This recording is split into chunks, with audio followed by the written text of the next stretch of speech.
की एक चीज़ तो मैं ये कहूँगा कि देखो, इंडिया ये भी सोच रहा है कि हालांकि रशिया के साथ हमारे बहुत अच्छे ताल्लुकात हैं, लेकिन रशिया कहीं हमारी मार्केट का ज़्यादा एक्सेस हासिल करके ज़्यादा फ़ायदा ना कमा ले। तो इंडिया यहाँ पे भी सोच रहा है, और इंडिया के जो ट्रेड डेफिसिट बढ़ रहा है, ऑब्वियसली बात है कि इंडियन गवर्नमेंट के ऊपर ये प्रेशर आ रहा है कि इससे आवाम के ऊपर महंगाई होगी और सारा। इवन तो ये देखें, ये चीज़ें वो हैं कि इंडियन गवर्नमेंट इसको सीरियस ले रही है और वो देख रही है कि अगर इससे हमारी आवाम को नुकसान हो रहा है तो वो कभी साउथ कोरिया के साथ भी बात कर रही है, वो कभी जापान के साथ भी बात कर रहा है, वो कभी रशिया के साथ भी बात कर रहा है कि हमें इस ट्रेड डेफिसिट को कंट्रोल करना है। हे गाइस, अस्सलाम वालेकुम, नमस्ते, सत श्री अकाल, welcome to my YouTube channel Khatija Mehran reaction. It's me your हो खतीजा वसीम और मेरे साथ हैं मेहराना से।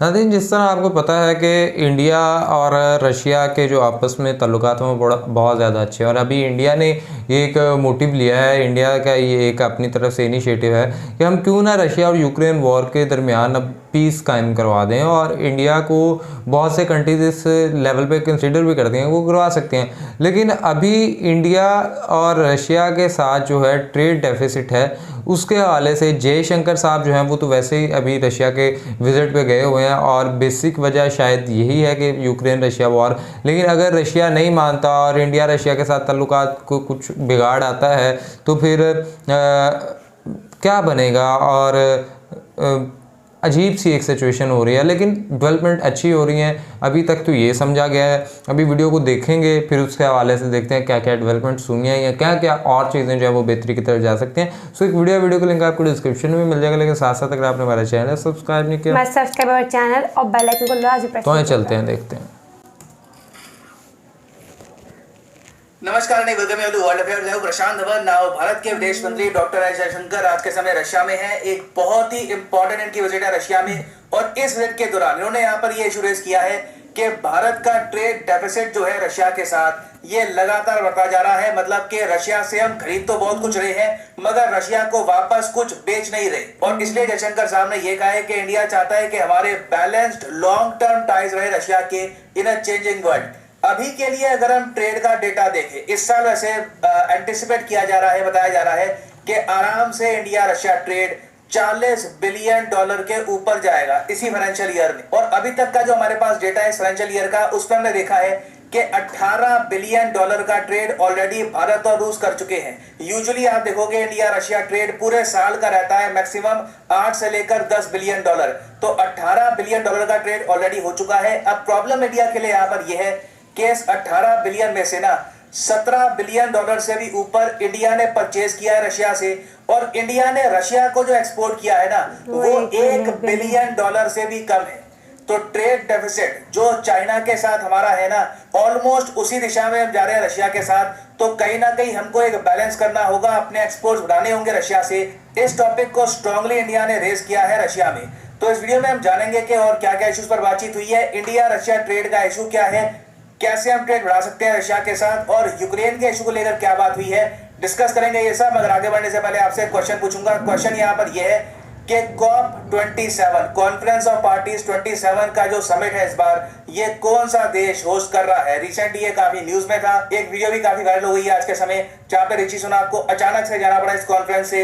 रीजन किसी को पता नहीं है, हुआ क्या, लोगों ने यहाँ पर स्पेकुलेट करना स्टार्ट कर दिया कि फिर से यूके में सरकार गिर गई है, मगर अभी के लिए सरकार स्टेबल है। तो आपको यहाँ पर यह बताना है कि COP27 जो आजकल बहुत न्यूज में है, कौन सा देश होस्ट कर रहा है, इंडिया, इजिप्ट, ऑस्ट्रेलिया या फिर ब्राजील।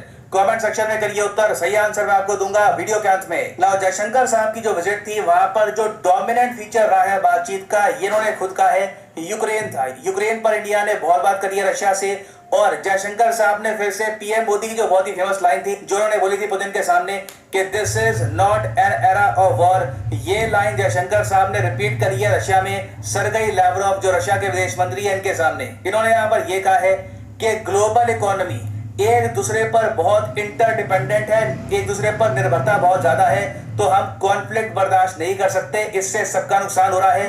तो इंडिया ने यहाँ पर पूरा अपनी तरफ से पुश किया रशिया को कि यूक्रेन के साथ आप बैठकर बात करिए, बस अभी के लिए जो ये कॉन्फ्लिक्ट है ये खत्म कर दो। 8 महीने से भी ऊपर हो गए, अब टाइम आ गया है ये वॉर खत्म करने का। ना रशिया ने वैसे इस प्रस्ताव को लेकर ये कहा है कि हाँ बिल्कुल हम तो शांति चाहते हैं, बस यूक्रेन शांति नहीं चाहता। तो अभी के लिए देखिए इस पर्टिकुलर इशू में ना कुछ खास तरक्की हुई नहीं है। मगर दूसरी तरफ आप अगर देखो तो इंडिया का एक बहुत ही बड़ा कंसर्न ये था कि देखो चाइना के साथ तो हमारा बहुत बड़ा ट्रेड डेफिसिट है, ठीक है, बिलियंस ऑफ डॉलर्स का ट्रेड डेफिसिट है चाइना के साथ। अब रशिया के साथ भी सेम केस ना हो जाए। और इंडिया के लिए चिंता की बात यहाँ पर इसलिए क्योंकि ये आपके सामने बहुत अच्छा ग्राफ है, इस पर फोकस करो। जब से रशिया ने यूक्रेन पे आक्रमण किया है ना, तो जो पश्चिमी देश है उनके साथ रशिया का ट्रेड बिल्कुल कोलैप्स कर गया है और इंडिया के साथ रशिया के ट्रेड में सबसे ज्यादा बढ़ोतरी दिखी है। यहाँ पर आप देख पाओगे यूएसए के साथ जो ट्रेड था रशिया का 35% कम हो गया, स्वीडन के साथ 76%, यूके के साथ ऑलमोस्ट 80%। और रशिया का ट्रेड बढ़ा किसके साथ है? आप देखोगे जो ब्रिक्स देश है उनके साथ काफी बड़ा है। ब्राजील के साथ जो ट्रेड है 100% से ऊपर बढ़ गया। चाइना के साथ जो ट्रेड है ये 64% से ऊपर बढ़ गया। और इंडिया के साथ ट्रेड आप अगर देखोगे तो 310% बढ़ चुका है। किसी भी कंट्री के साथ एक आप कह लीजिए सडन ग्रोथ नहीं दिखी रशिया के ट्रेड की जितनी भारत के साथ दिखी। और इसका मेन जो प्राइमरी रीजन है ये है कच्चा तेल और फर्टिलाइजर। सिर्फ कच्चा तेल नहीं है, हम millions of dollars perhaps even billions का फर्टिलाइजर भी परचेज कर रहे हैं रशिया से। और पर्सनली मैं ये कहूंगा कि बहुत अच्छी बात है कि रशिया से फर्टिलाइजर हमको मिल रहा है सस्ते रेट पर। नहीं तो इंटरनेशनली आप अगर देखो तो यूक्रेन रशिया वॉर की वजह से फर्टिलाइजर के रेट आसमान छू रहे हैं। कई देश प्रॉपरली खेती कर नहीं पा रहे, उनके किसानों को फर्टिलाइजर मिल नहीं रहा। ना इंडिया के लिए प्रॉब्लम यहाँ पर यह आती है कि बिल्कुल ट्रेड तो बहुत ज्यादा बढ़ गया रशिया के साथ हमारा, मगर ट्रेड बिल्कुल एक तरफा है। इस फाइनेंशियल ईयर के एंड में जब इंडिया रशिया ट्रेड का डेटा सामने आएगा और डेटा में लिखा होगा कि दोनों कंट्रीज ने 40 बिलियन डॉलर के ऊपर का ट्रेड किया है, इसमें हो सकता है कि ये लिखा हो कि 38 बिलियन डॉलर का तो सामान बेचा रशिया ने, इंडिया ने एक्सपोर्ट किया 2 बिलियन डॉलर का, जो बहुत ज्यादा खराब डेटा है। हम ऐसा बिल्कुल नहीं चाहते। हम आज के समय अपनी करेंसी को बचाना चाहते हैं, अपना ओवरऑल ट्रेड डेफिसिट भी हम कम करना चाहते हैं। तो उसके लिए बहुत इंपॉर्टेंट है कि रशियन मार्केट का हमको एक्सेस मिले। और जयशंकर साहब ने भी यही कहा रशिया में कि हमें अपने मार्केट का एक्सेस दो, हम ट्रेड करना चाहते हैं, हम बेचना चाहते हैं तुमको सामान, ताकि कुछ एक रिस्पेक्टेबल एक्सपोर्ट का कुछ नंबर सामने तो है। एक बार को चलो ठीक है, रशिया ने एक्सपोर्ट कर दिया 38 बिलियन डॉलर का इंडिया को, इंडिया कम से कम 10 बिलियन 8 बिलियन कुछ तो एक्सपोर्ट करे रशिया को। अभी के लिए आप वैसे देखो तो इंडिया के जो एक्सपोर्ट है रशिया को ये बहुत बेसिक है, जैसे कि चाय, मरीन प्रोडक्ट्स हो गए, जैसे कि श्रिम्प है, उसके अलावा फिश है, फिर कॉफी, फ्रेश फ्रूट्स वगैरह। इसके अलावा कुछ मशीनरी, इंजीनियरिंग आइटम्स, उसके अलावा कार्स, ये सब अभी हम एक्सपोर्ट कर नहीं रहे रशिया को। अब प्रॉब्लम इंडिया के सामने ये है कि भारत की कई कंपनीज हैं वो रशिया के साथ ट्रेड करना भी नहीं चाहती सैंक्शन के डर से। उसके अलावा एक आप कह लीजिए यूरोप यूएसए का वैसे ही प्रेशर रहता है। जो भी इंडियन कंपनीज है जिनकी बड़ी प्रेजेंस है यूरोप में, नॉर्थ अमेरिका में, फॉर एग्जांपल टाटा ग्रुप, ये वैसे ही रशिया से दूर रह रहे हैं। ये कह रहे हैं कि नहीं, हम बिल्कुल अभी के लिए रशिया के साथ ट्रेड नहीं करना चाहते। दूसरी तरफ कई कंपनीज हैं, फॉर एग्जांपल महिंद्रा ने कहा है कि हाँ हम एक बार को ट्रेड कर सकते हैं रशिया के साथ। और अभी रिपोर्ट्स ये भी आ रही हैं कि महिंद्रा की बातचीत चल रही है रशियन गवर्नमेंट के साथ कि बहुत ही जल्द एक असेंबली लाइन, एक मैन्युफैक्चरिंग प्लांट सेटअप किया जाएगा रशिया में, जिससे फाइनली इंडियन कार्स आपको दिखेगी रशियन सड़कों पे। मैं पर्सनली वेट कर रहा हूं इसका। इंडिया के लिए प्राउड मोमेंट होगा कि finally Indian made cars Russian लोग चला रहे होंगे। क्योंकि अभी के लिए देखिए जो यूरोपियन गाड़ियां थी, जापानीज गाड़ियां थी, साउथ कोरियन कार्स थी, हुंडई वगैरह, ये सब हट चुकी है रशियन मार्केट से। तो आज के समय उनके यहाँ एक ओपन फील्ड है। इस ओपन फील्ड को चाइनीज कंपनीज कब्जाती हैं या इंडियन कंपनीज, ये देखना होगा। नाउ जो कार्स की मैंने बात करी है ये बस एक एग्जांपल है। ओवरऑल बहुत सी चीजें हैं जो इंडिया एक्सपोर्ट कर सकता है रशिया को, मगर उसके लिए हमें चाहिए होगा एक फ्री ट्रेड एग्रीमेंट। कितनी अजीब बात है, आप सोच कर देखिए कि यूएई के साथ एक एफटीए साइन हो गया, इजराइल के साथ होने वाला है, यूके के साथ मोस्ट प्रॉब्ली 1-1.5 साल में हो ही जाएगा। रशिया के साथ अभी तक हम एक फ्री ट्रेड एग्रीमेंट साइन नहीं कर पाए। और इंडिया की कोशिश ये है कि ना सिर्फ रशिया के साथ हमारा ट्रेड एग्रीमेंट साइन होना चाहिए ईयू के साथ। अब ये आप कहोगे ये क्या है? ये एक ग्रुप है। रशिया कभी भी अकेले एक फ्री ट्रेड एग्रीमेंट साइन करता नहीं है। रशिया एक्चुअली एक ग्रुप का पार्ट है, इकोनॉमिक ग्रुप है, इसका नाम है यूरेशियन इकोनॉमिक यूनियन। इसमें 5 देश आपको मिलेंगे, रशिया, बेलारूस, कजाकिस्तान, किर्गिस्तान और आर्मेनिया। तो अगर एक फ्री ट्रेड एग्रीमेंट साइन होता है तो भारत और इन 5 कंट्रीज के बीच में साइन होगा।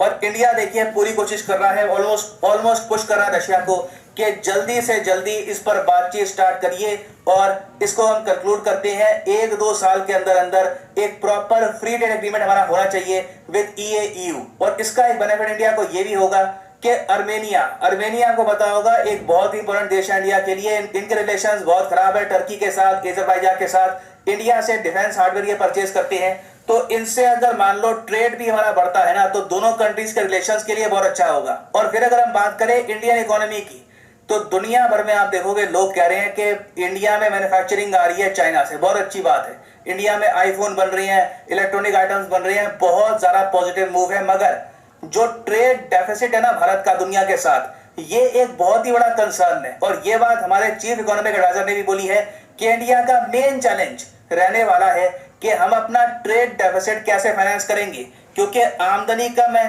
खर्चा हमारा ज्यादा है। तो बीच का जो गैप है वो आप कैसे फिल करोगे? विदेशी मुद्रा भंडार से फिल करोगे, लोन लेके फिल करोगे आप? तो इंडिया का जो अभी ट्रेड डेफिसिट है $200 बिलियन से भी ऊपर जा रहा है। और कोई बड़ी बात नहीं है कि 300 के आसपास ये टच कर जाए जिस तरीके से स्थिति जारी है। तो इंडिया ने ऑलरेडी साउथ कोरिया समेत जापान, वेरियस कंट्रीज को ये बोलना स्टार्ट कर दिया है कि ट्रेड डेफिसिट हमारा आउट ऑफ कंट्रोल है, हमें कहीं ना कहीं एक बैलेंस ट्रेड की तरफ काम करना होगा। और ये मैं आपको बता रहा हूं ताकि आप ये मत समझो कि इंडिया ने सिर्फ रशिया के सामने ये इशू रेस किया ट्रेड डेफिसिट का। ये इशू हम साउथ कोरिया, जापान, उसके अलावा वेरियस जो यूरोपियन कंट्रीज हैं सबके साथ रेस कर चुके हैं। जब ट्रेड डेफिसिट ज्यादा होता है तो भारतीय करेंसी गिरती है, इंडिया में इन्फ्लेशन भी बढ़ती है। तो इंडिया के लिए बहुत इंपॉर्टेंट है कि रशिया, जो बहुत ही जल्द इंडिया का जो टॉप 5 ट्रेडिंग पार्टनर्स है उनमें आ जाएगा, एटलीस्ट रशिया के साथ कहीं ना कहीं एक बैलेंस ऑफ ट्रेड हो। रशिया दोस्ती के नाम पर बहुत ज्यादा फायदा ना उठा ले इंडियन मार्केट का। ना फाइनली वापस आते हैं क्वेश्चन की तरफ कि कौन सा कंट्री होस्ट कर रहा है COP27 conference on climate change. तो सही उत्तर यहाँ पे है option B, the country of Egypt. यहाँ पे आप देख पाओगे इजिप्ट में हो रही है इस बार की COP कॉन्फ्रेंस की मीटिंग, और इंडिया ने यहाँ पर सपोर्ट किया है early warning for all action, जहाँ पे एक अर्ली वार्निंग सिस्टम बनाया जाएगा, ग्लोबल अर्ली वार्निंग सिस्टम, जिससे साइक्लोन टाइफून से हम लोगों की जान बचा पाएंगे, पहले ही इवैक्यूएशन कर देंगे जिससे लोगों की जान कम जाए। तो ये काफी न्यूज में है, make sure to remember this. Finally यहाँ पर मैं ये भी तीजा क्या कहती हो इंडिया के इस हवाले से? देखो इंडिया की एक चीज़ तो मैं ये कहूँगा कि देखो इंडिया ये भी सोच रहा है कि हालांकि रशिया के साथ हमारे बहुत अच्छे ताल्लुकात हैं, लेकिन रशिया कहीं हमारी मार्केट का ज़्यादा एक्सेस हासिल करके ज़्यादा फ़ायदा ना कमा ले। तो इंडिया यहाँ पे भी सोच रहा है, और इंडिया के जो ट्रेड डेफिसिट बढ़ रहा है, ऑब्वियसली बात है कि इंडियन गवर्नमेंट के ऊपर ये प्रेशर आ रहा है कि इससे आवाम के ऊपर महंगाई होगी और सारा। इवन तो ये देखें ये चीज़ें वो हैं कि इंडियन गवर्नमेंट इसको सीरियस ले रही है और वो देख रही है कि अगर इससे हमारी आवाम को नुकसान हो रहा है तो वो कभी साउथ कोरिया के साथ भी बात कर रही है, वो कभी जापान के साथ भी बात कर रहा है, वो कभी रशिया के साथ भी बात कर रहा है कि हमें इस ट्रेड डेफिसिट को कंट्रोल करना है ताकि आने वाले वक्त में इवन दो हमारे पास जो हमारा विदेशी मुद्रा बाजार जिसे आप कहते हैं कि वो आपके रिजर्व होते हैं, जो आपका फॉरेन रिजर्व हैं, अगर वो रिजर्व्स हम यूज़ कर लें तो हम बच सकते हैं। लेकिन हम रिजर्व यूज़ कर लेते हैं, हमसे अगली सरकार आए हम उस पर डाल देंगे, वो करते रहें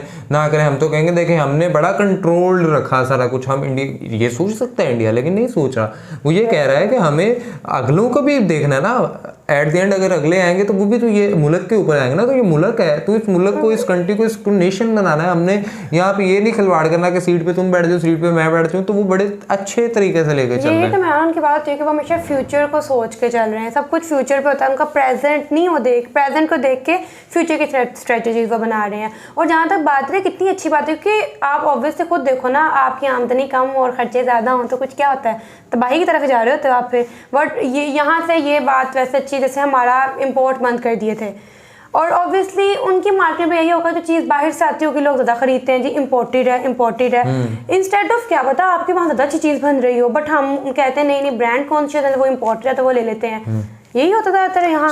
आप इस हवाले से क्या राय रखते हैं कमेंट बॉक्स के अंदर लाजमी बताएं। वीडियो को लाइक करें, शेयर करें, चैनल को सब्सक्राइब करें, बेल आइकन को प्रेस करें, इंस्टाग्राम आईडी में फॉलो का सजेशन दें। तब तक के लिए अपने मेजबानों को दुआ में रखें। अल्लाह ने